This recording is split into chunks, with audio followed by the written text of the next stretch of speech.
And for more insight on the Chinese protest in Paris, we're joined on the line by Professor Ding Yifang, who is the director of the Institute of World Development at the State Council Development Research Center. Good morning, Professor Ding. Now, Sunday's demonstration has been the largest by Chinese communities on record in France.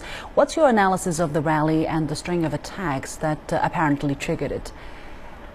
I'd like to say that mainly for two reasons, the Chinese community are increasingly showing their feelings about the social security issues, about the social safety, about all their daily concerns.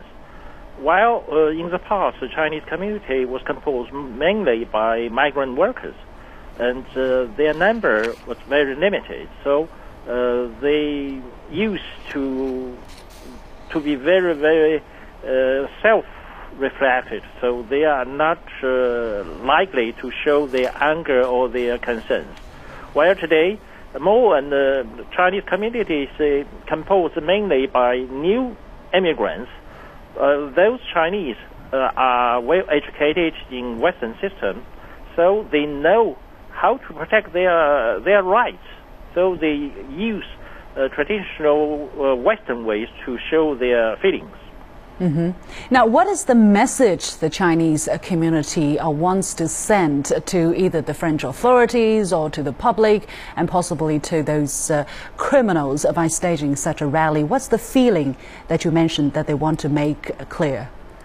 To my knowledge, this time the protest, or these social protest, has been caused by the kind of wreckage to local Chinese community by other ethnic minorities.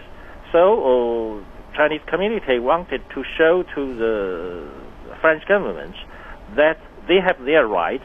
They want the French government to provide them with more security, with more protection, and because they are also to some extent contributor to French government, so they have right to ask the government to protect their safety. Okay, thank you very much. We're going to leave it there. And that was Professor Ding Yifang from the State Council Development Research Center.